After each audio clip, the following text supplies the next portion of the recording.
Una disculpa por lo que ocurrió antes, fue alguna falla técnica. Así que estamos acá y nos falta dibujar las tapas. Las tapas de esto, entonces, para respetar los bordes sería como que algo así.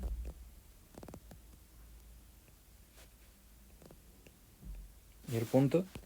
Y algo acá abajo que tiene más o menos la misma cara. Esto es así, así, así y se completa, ¿no? Entonces estos son los tres objetos y cada uno de estos entonces tiene su propio vector normal que apunta así, así y así. Y hemos estado haciendo cierta insistencia en que cuando nosotros parametrizamos un borde geométrico, perdón, el borde dado, el borde inducido por la parametrización, si la función no es inyectiva, va a haber trozos que se recorran varias veces, pero que se recorren en sentido contrario si yo todo lo estoy viendo con cara en contra de las manecillas del reloj. O sea, si cada una de estas fronteras está recorrida en contra de las manecillas del reloj, entonces los bordes que hay los bordes repetidos se cancelan entre sí, por así decirlo. Y como que nos gustaría en principio mantener esa misma idea cuando yo pegue distintas parametrizaciones, distintas superficies. Entonces, lo interesante aquí es que esto sí pasa como que automáticamente en la tapa de arriba, porque la circunferencia del cilindro superior se recorre en horario y la circunferencia por la tapa se recorre en antihorario. Entonces este borde de acá abajo se cancela con el borde de arriba, si quiero darle un significado así. Eso no ocurre en el caso de abajo, porque aquí las dos circunferencias, o sea, la misma circunferencia por parte del cilindro y de la tapa, se recorren ambas en sentido antihorario. Y dice uno, ay, en la torre. ¿Qué puedo hacer para mantener esta idea en la que las cosas se cancelaban, todas las cosas que se repetían como que se cancelaban entre sí? Pues vamos a poder considerar otra parametrización que va a ser muy similar a la anterior, pero con un ligero cambio. Entonces, para que el borde geométrico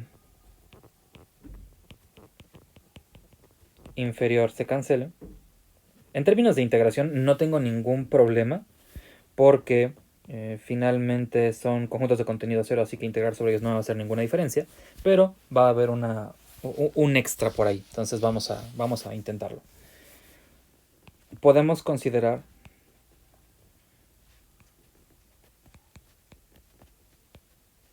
otra parametrización muy similar a la anterior. Entonces vamos a ver que esencialmente lo único que voy a hacer aquí, que esta va a ser como una sigma tilde de u, v, es lo mismo que la anterior, pero en sentido contrario. O sea, voy a hacer una reflexión. Entonces, para que esto tenga sentido, voy a definir sigma tilde del... Entonces, si el anterior iba del 0102pi, ahora lo voy a definir en 02pi01.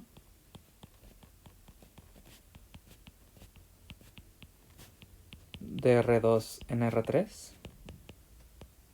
con sigma tilde de V, que va a ser lo mismo que antes, pero con los nombres invertidos. V coseno de U, V seno de U, 0. Entonces, aquí pasa algo muy interesante, muy sencillo de justificar a fin de cuentas, pero que nos requiere un par de cuentas. ¿Qué es lo que va a pasar? Que si yo intento aquí ver quién es la frontera parametrizada, entonces ahora tengo el 02pi01 muy similar al anterior, y el cacho que me recorre la circunferencia es cuando el ángulo varía y el radio es constante. Entonces, como aquí el radio está dado por V y esto es el plano V,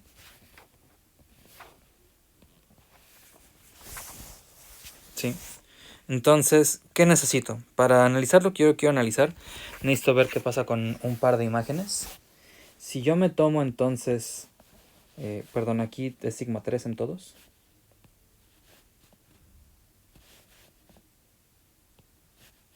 ¿Sí, no? Porque la de acá se llamaba sigma 3 precisamente. Acá arriba estamos. Que iba de 0,1 a 0,2pi, entonces ahora va 0,2pi, 0,1. ¿Sí? Entonces tengo que analizar los recorridos. Voy a hacerlo nada más para un par de casos para que todo salga bien.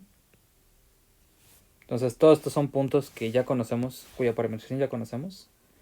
Estos dos segmentos dirigidos. Así que sigma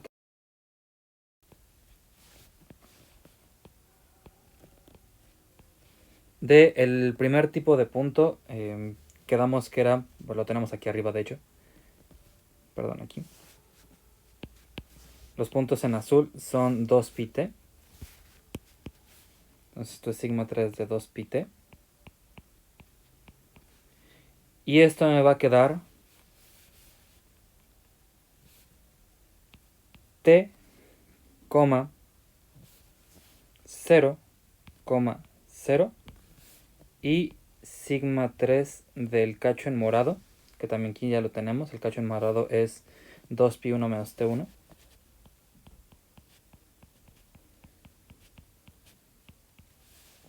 Esto va a ser coseno de 2pi1 menos t, seno de 2pi1 menos t, 0. Y ahora sí, ¿esto en quién se va? Te tengo mi tapa. Ese cacho sigma 3 se va en la dirección canónica recorrida del origen hacia acá. Y la... es al revés. Y la circunferencia que me queda en la expresión en morado se recorre ahora en sentido horario. ¿Por qué? Por el mismo argumento que usamos para el cilindro. Porque estos ángulos acaban de 2pi hacia 0. Porque en t vale 2pi y en 1 vale 0. Entonces estoy recorriendo mis ángulos al revés. Y por lo tanto estoy recorriendo la circunferencia al revés. ¿Sí? Si yo aquí aplico un argumento geométrico para ver qué pasa con los normales, tengo algo así. Y ahora, como las circunferencias se recorren en sentido horario, la otra derivada parcial va en esta dirección. Y como esta es la primera y esta es la segunda y el cruz va de acá para acá, por la regla de la mano derecha, el normal debe apuntar hacia abajo. Vamos a verlo, ¿no? O sea, vamos a convencernos de esto. De sigma 3 tilde con respecto de u es menos v seno de u, v coseno de u, 0. De sigma 3 con respecto de v en v es simplemente coseno de u seno de u 0. Entonces, de sigma 3 de u cruz de sigma 3 en v, pues hacemos el cruz de su manera favorita. Así que hago un cruz, esto es 0. Hago un cruz, esto es 0. Y hago un cruz y aquí me va a quedar menos v seno cuadrado menos v coseno cuadrado, lo que va a ser menos v. Y como v estaba entre 0 y 1, entonces esto sí es un vector que apunta hacia abajo. Así que todo funciona aquí bien. Y si entonces yo pego esto con el cilindro que yo acabo de dar, ahora voy a tener primero las circunferencias que se recorrían varias veces, ahora se cancelan entre sí. Y una consecuencia interesante es que ahora sí, visto de esta forma, con sigma igual a sigma 1 más sigma 2, pero con sigma 3 con tilde, todos los normales al cilindro apuntan hacia afuera.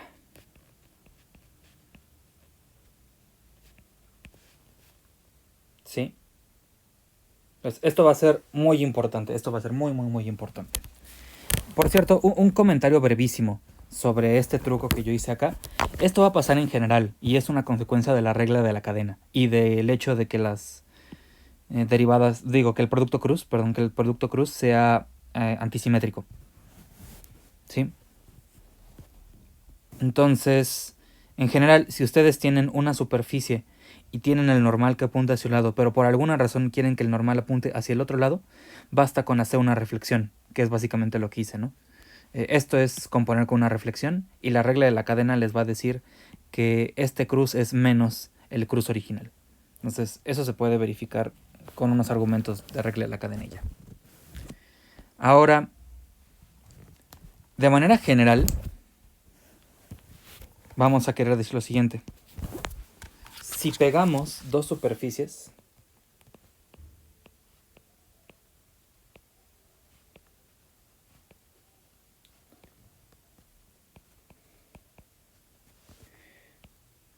con bordes orientados,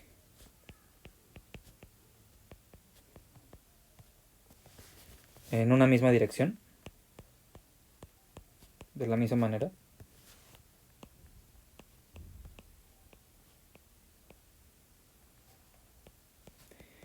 tiene sentido pensar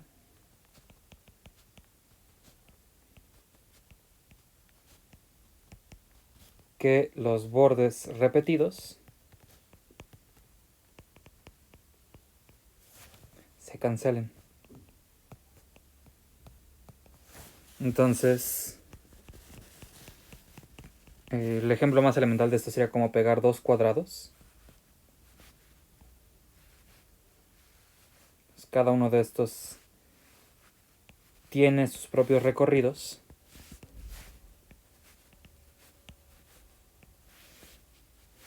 Que inducen un recorrido en el borde. Y si los dos están recorridos de la misma forma, en este caso los dos están recorridos antihorario, los repetidos se van a cancelar. ¿Sí? Entonces, eso tenía sentido. Que si yo pego dos cosas con la misma orientación, pues así como si fueran engranajes. Bueno, de hecho, al contrario de como si fueran engranajes. ¿No? Ahora, esto quiere decir que yo puedo decir algo, perdón. Eso quiere decir que con esto se puede concluir algo adicional sobre los vectores normales. Otra vez por la regla de sacacorchos. Entonces, cuando yo tengo esto, yo sé que el normal apunta en esta dirección y el normal apunta en esta dirección.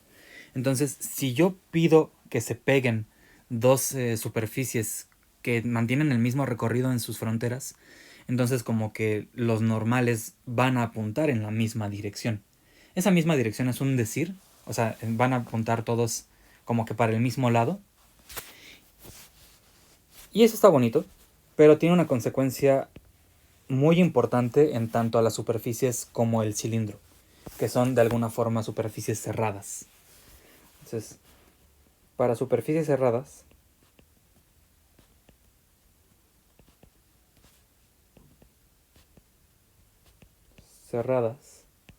si consideramos el desarrollo plano,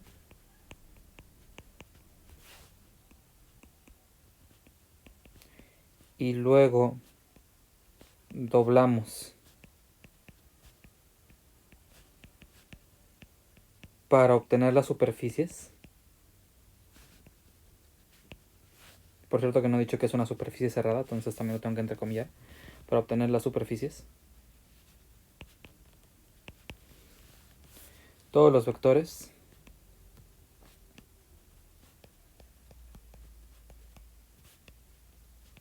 apuntarán hacia adentro o hacia afuera.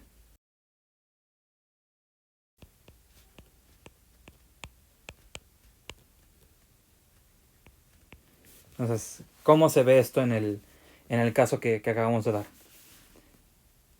Si recordamos, entonces, tengo tres rectángulos que parametrizan a cada uno de mis conjuntos. Tengo un rectángulo acá, tengo A ver, sí puedo. Este es al revés. RZ, sí.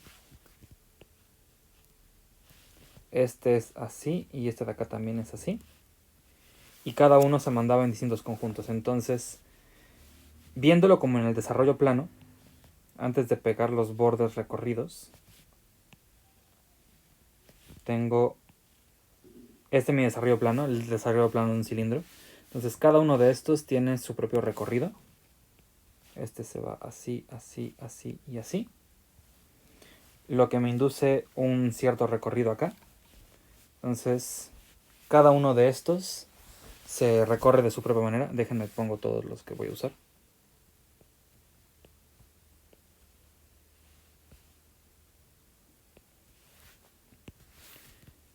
Y vamos a decir que este es este, ¿no? Entonces cada uno tiene su recorrido antihorario, ¿no? Cuando yo ponga lo que tengo que poner, y si lo pienso, todo esto lo voy a pensar como si estuviera en R3 pero aplastado. Entonces ya estamos en R3, por eso el desarrollo plano tiene esa como que perspectiva medio rara. Y cada uno de estos se va a recorrer de la manera que indica su parametrización. Entonces aquí no es tan intuitivo, pero funciona un poco al revés. Entonces estos van recorridos así. Uh-huh.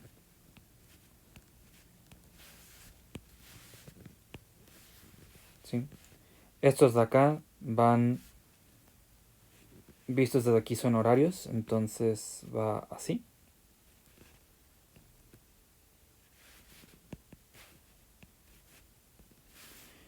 Y esos de acá, vistos así, son al revés de lo que ya acabo de dibujar.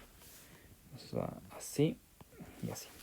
Entonces cada uno de estos tiene su propio vector normal. Y si yo aplico la regla del sacacorchos, como estos se están recorriendo a nuestros ojos en sentido antihorario, digo en sentido horario, entonces los vectores normales apuntan hacia abajo.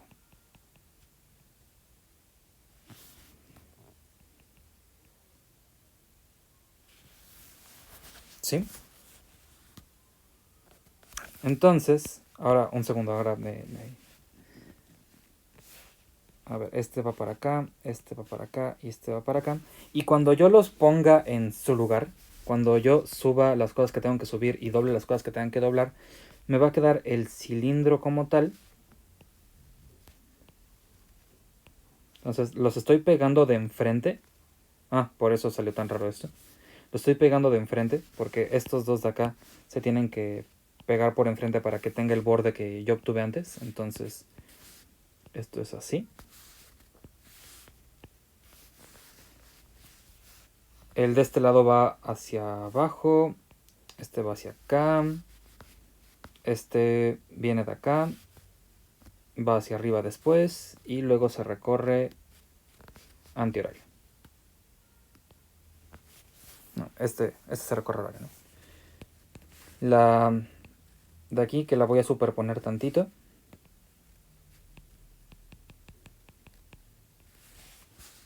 Entonces esta circunferencia siempre se recorrió en sentido horario. Aquí está medio volteada nada más. O sea, cuando yo ponga todo lo que tengo que hacer, este de acá se va a doblar hacia acá adelante.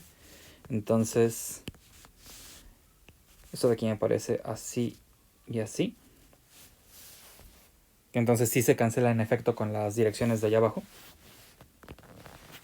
Y lo mismo en el caso de abajo, ¿no? Nada más que este me queda de base y ya se recorre como yo estaba pidiendo que se recorriera. Entonces este se recorre así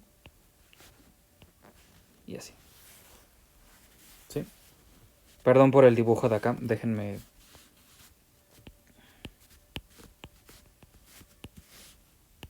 Esto se recorre así y así. Ok, ya está. Entonces todo se cancela.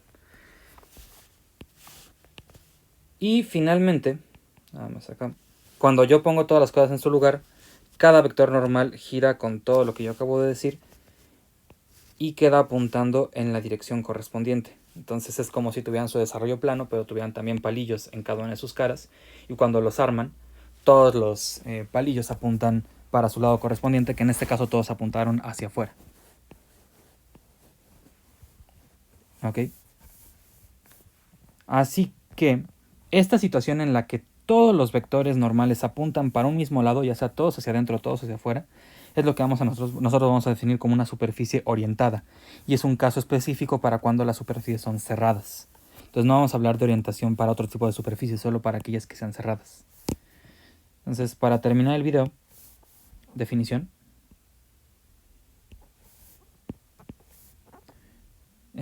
Tomamos omega sea omega en R3, porque estoy hablando de vectores normales y eso solo lo definido en R3, que sea un conjunto Jordan medible. Y tal que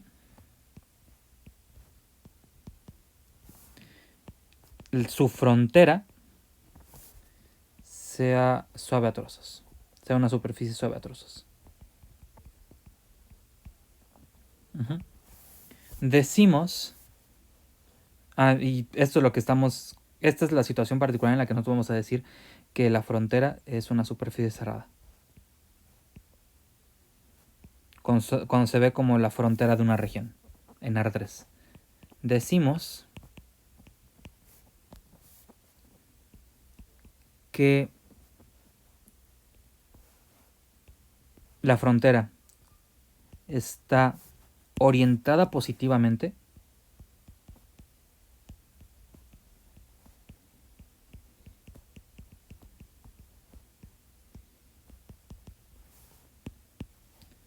si todos sus vectores normales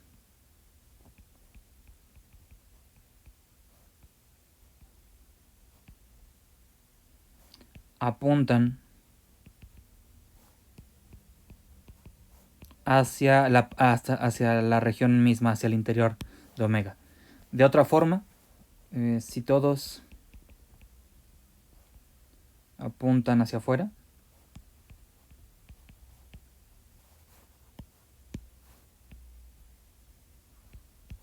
diremos que está orientada negativamente. Ahora,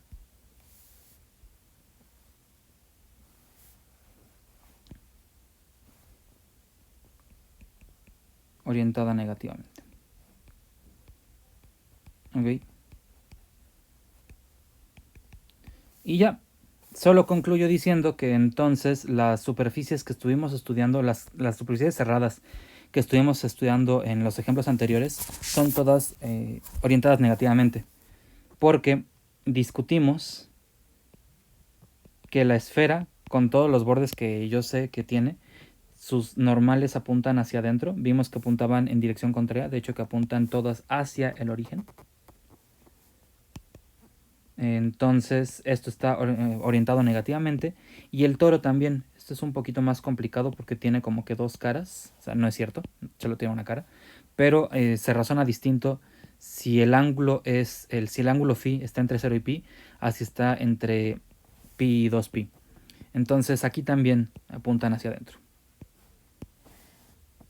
Y eso no nos angustia porque, de acuerdo al truco que discutimos antes, cambiar una superficie de orientación es sencillo si solamente considero invertidos los roles de sus variables. Entonces, esto es particular de la parametrización. Así que si yo quiero parametrizar positivamente esto, o sea, en vez de la que estoy manejando, voy a usar sigma tilde de z, phi, y cambio todos. Entonces nada más voy a decir coseno de phi, seno de z, seno de phi, seno de z, coseno de z. Entonces, si yo digo esto, por regla de la cadena puedo garantizarlo, pero también unas cuentas que no me van a llevar mucho tiempo me convencerían de que ahora los vectores normales apuntan hacia afuera. Entonces, es la magia de que el producto cruz sea antisimétrico. ¿Vale? Así que con esto, ahora sí, finalmente ya tenemos todas las herramientas que necesitábamos para poder hablar de integración. Entonces, muchos de estos elementos geométricos van a ser parte de las hipótesis de los teoremas que enunciaremos y demostraremos más adelante. Vamos a estar de manera general integrando sobre superficies a trozos, entonces necesitamos fórmulas específicas que van a ser muy análogas al caso de curvas a trozos. Y lo que sigue es definir un sentido geométrico en el que yo voy a integrar mis funciones, motivándonos desde los casos más sencillos, que son áreas y densidades. y hacer la distinción entre integrales, otra vez como en curvas, integrales escalares, integrales vectoriales. Entonces con eso arrancaremos en las siguientes sesiones. Espero que les haya gustado el video y nos vemos en una siguiente ocasión.